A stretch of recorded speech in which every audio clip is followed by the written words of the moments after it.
Hello friends, today we've got the finals of the losers bracket and the official ladder tournament, and I will do my best to maintain a neutral commentating standpoint because one of the players is Shake It Up. He's facing off against ABR, and we see two Azumarils and the similarities in teams end there. We see Azumarill switching into Azumarill. I guess ABR doesn't really have great switch-ins to it, but I think Azumarill would have been more threatening to ABR's team had it been at full health. It's not like Latios is about to crush him now, but it's definitely going to take a... It's going to be in Psyshock range after this waterfall, so that's one thing in a game where you would largely expect Latios to be useless when 4 of the Pokemon potentially dunk on it. But ABR makes a nice move. His Landorus switches in. Play Rough doesn't do much, but it still does a lot, if you know what I mean. So this does look like a defensive Lando. At the same time, defensive Lando without leftovers or Rocky Helmet kind of feels weird.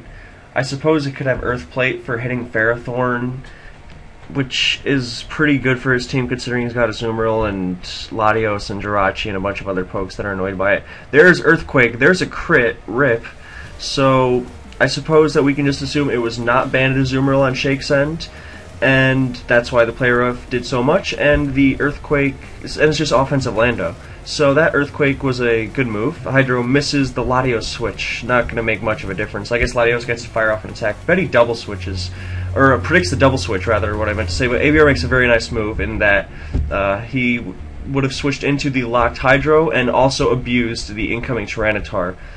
I mean, it's kind of nuts because Azumarill really like hinders Shake's team, or threatens Shake's team.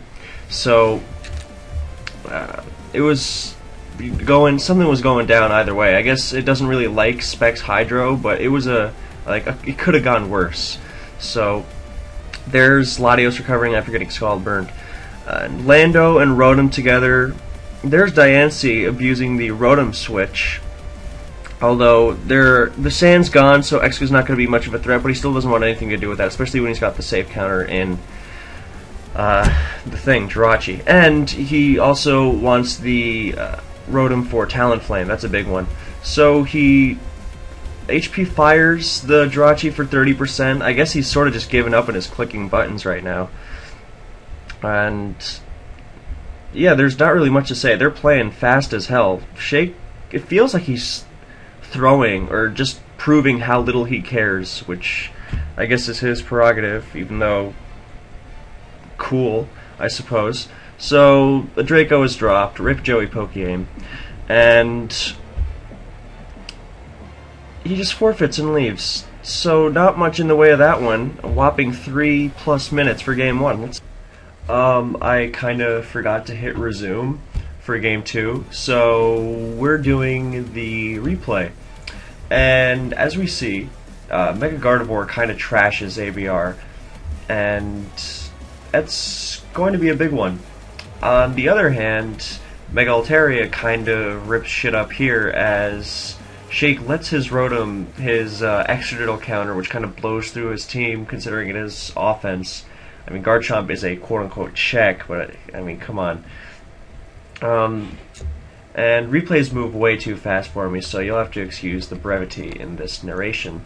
But we see Gardevoir not risking Focus Blast on Extradital and switching to fucking Jirachi against Exca. I mean, I know Iron Head is a super effective move, but what the fuck? That's some balls. As Rocky Helmet Tangrowth is cool. I like when pokes who switch into things like Bisharp Knockoff have Rocky Helmet, because, I mean, rather than having no lefties that'll do nothing, then Rocky Helmet, at least you punished them a little, you know? I used to run it on Bulky Ape when that was a thing for all of, like, a week. Here's some switching around. Still not risking Focus Blast because he's got so many opportunities to come in Hyper Voice, so I agree with that. Taunt Torn-T is a great set. I love it when you just Hurricane Clef or some shit and taunt them as they try to soft wheel. It's even better if you knock off their lefties first. It's just wonderful. As Rotom gets its shit knocked off, so it's definitely not countering Extra Drill now, although without a Life Orb or Air Balloon, then it's significantly less threatening. Then again, the Assault Vest is what scared Gardevoir into running for a while. As ABR, or Shake does not want his Jirachi taking unnecessary Rocky Element damage, so he just hard switches. And he subs, and that's pretty annoying because ABR can either U-turn to something, even though Torn would still, get hammered. And I mean, Gardevoir just rips up his team, and I mean, I'm at a loss for words right now because there are so many thoughts in my head. But Gardevoir ripping a hole like this just makes the rest of Shake's teams easy pickings. I mean, ABR's team is kind of really Keldeo weak because Altaria gets Scald burned and it's crippled. I mean, it's all right, I guess. Torn is an Assault Vest. Tangrowth is, I guess, it has some Spadaf, as we're gonna see here when it gets Fire Blasted. But at the same time, it's just without Assault Vest. I don't know, man. And so I think he's got some Keldeo issues to begin with, and he's just getting crushed right now. As T-Tar being weakened means Latios is also kind of a threat. With Rocks up, Altaria is not really a good switch in to begin with. As Rotom switches in here, and it actually ends up mattering because he ends up going to Latios. I don't know why he didn't do that in the first place, but got bailed out a little bit, even though it's not really going to affect the end difference thing. As he goes to Altaria on Psyshock, spurring up Sand. I guess he didn't want to switch into Psyshock, which is cool.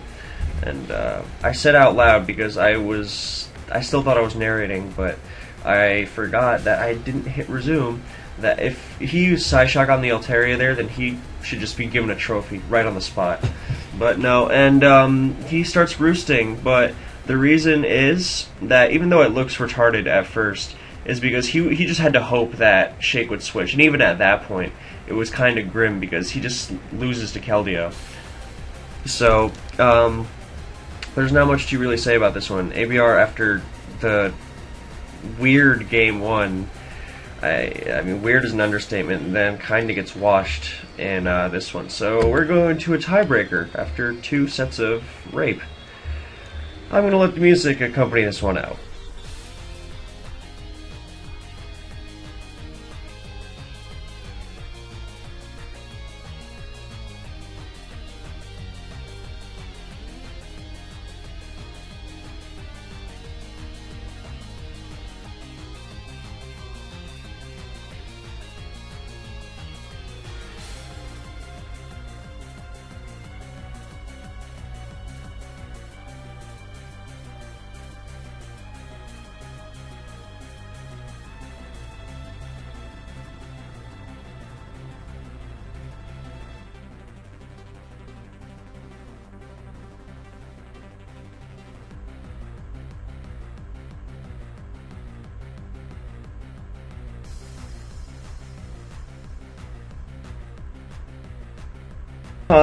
I made sure that I hit, resume.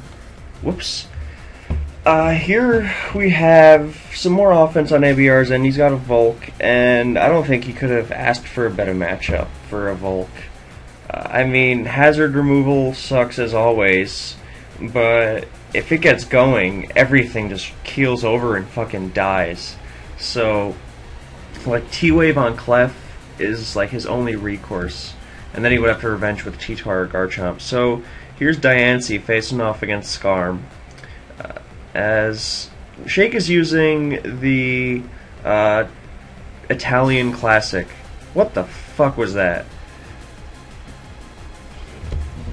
Well, Shake demonstrates his competency as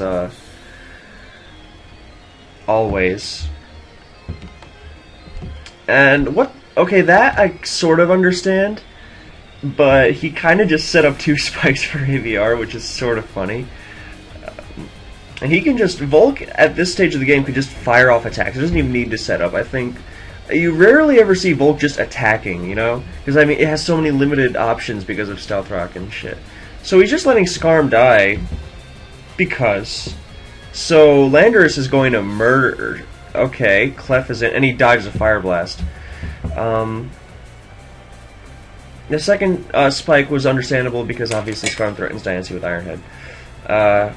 That's not unaware Clef either. So I guess he was expecting T-Wave, so he went to Lando to set up rocks and threaten with earth-plated earthquakes, but he catches T-Tar instead, and rocks go up and Skarm dies. This is not looking good for Shake. So here comes a Calm Mind Mega Latias. No, he's just getting rocks, so Garchomp's going down too. I suppose he thinks, well, Latias can defog away the spikes for him, but I mean, if it has to be between hazards and no hazards, then definitely take the ABR would definitely prefer no hazards because of Volk, obviously. And I guess okay, that was a reasonable move because Dragon Tail would do literally nothing to Diancie, and he wanted to hit that, but I just didn't see it as a rational or a logical possible switch. Latias is actually relatively threatening if it gets by Bisharp somehow, which, I mean, Latias have used HP fighting before, man. And with the power of Thunder Wave, as well as, well, it's Assault Vest, and it's really bulky, so it actually might be a problem.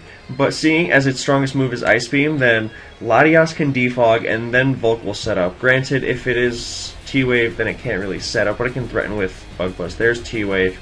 And the thing is, Assault Vest Bisharp is just so bad. Well, he can also, I would have thought maybe you want to switch Diancie in on the T-Wave to bounce it back, but Diancie can threaten it as well. And Diancie is kind of a fucking threat, regardless. So, I mean, he's sending in T-Tar, and he can't exactly pursuit this. So, Lando comes in. Did he get Ice Beamed by... Scarfire doesn't really run Ice Beam. Or Ice Punch. Ice Punch sometimes. But here comes that. It gets U-turned on. I was going to mention, but they just keep playing so fast. Shake because he doesn't give a fuck or whatever. And ABR just because he knows what he's doing. I realize that sounds biased, but that's just the reality. It's reality, baby. And Latias can also fuck with Bisharp because Knockoff has 60 or whatever power it is. Because can't knock off a Megastone. I mean, even if it was Life Orb. If it was Life Orb, it would be a different story. But Assault Vest Bisharp just sucks ass. But yeah, he gets the U-turn to Diancie, which speed ties, unless it's HP Fire. But those Moonblast are just hammering everything. So, could Shake be calcing? Could he? Oh yeah, it doesn't do quite enough. He drops his special attack, which is nice. And Latias is weakened, so it can't keep switching into Landorus U-turns. And that also makes Kelio more dangerous, just by spamming Scald. Should it get in, of course. And Clef is sort of forced to soft boil here, so here comes Lando once more. And does Clef stay in and risk the thing, or does he go Latias and get U-turn on again? No, Knockoff is a nice middle ground. Nope, he's calm-minding. I suppose that's a small price to pay to get Latias in for free if he switches the semi-forced Earthquake here. Although then he still has to recover, so he can just U-turn and dent it a little more. I think he should get rid of the hazards on his end, because look at Shake's team. He doesn't give a fuck about spikes, and he can just set up rocks again on Clefable. And you definitely don't want the rocks up for Volk. Since both Shake's hazards dudes are dead, I would definitely... Yeah, and Earthquake doesn't do as much as I expected, although Clefable does not want to drag this out. I would U-turn... yeah, the question is to who? To Latias. Oh, man. Well, Moonblast wouldn't have killed there, so... because of the nice Moonblast special attack drop from Diancie. So now he gets to Defog, and then Healing Wish Lando or Bisharp, and live happily ever after. Actually, no, he won't live Moonblast. It's +1 now. But...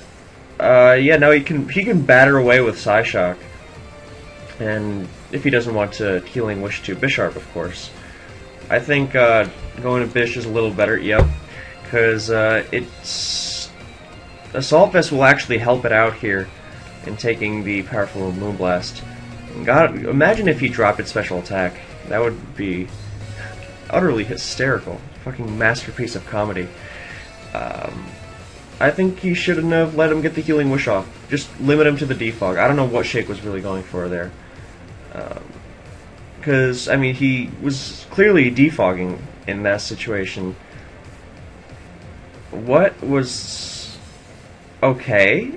like, cool, but like, why? You know? I saw absolutely no, I mean, it worked out. I just saw no downside to Iron Heading there whatsoever. So T-Tar's gone, it's Scarf Keld, and I guess he tried to force Latias into Roost, but just Ironhead, man. And Moonblast crits Reuniclus, but it looks like it was going to be killing anyway. So this is looking like ABR's game. As Lando comes in, I mean, he doesn't even need rocks, but like if he really wanted him again, he could set him up. But no, he's just gonna batter away with earthquakes. Excuse me. And now the leftovers, just gonna die to the second one, and there's no way Latias solos this team as he lets the thing die. And here comes Diancie, I would assume, to Moonblast. I mean, God, he would need some absolutely insane, even for shake it up levels luck to win this. But I think ABR is going to the finals facing Alexander. And I mean, he's thinking the safest way to win the game. Well, going for the Scald Burn is a reasonable move, just to make sure that he can win, because Keldeo is obviously doing nothing. And then if it's burned, then he can beat away with Bisharp. So he may as well try it. And if he loses his Keldeo for pittance like he does, no biggie. So now here comes Diancie. He got an extra whatever percent on it. And Moonblast kills. So ABR's in the finals. Thank you guys for watching. I will catch you next time.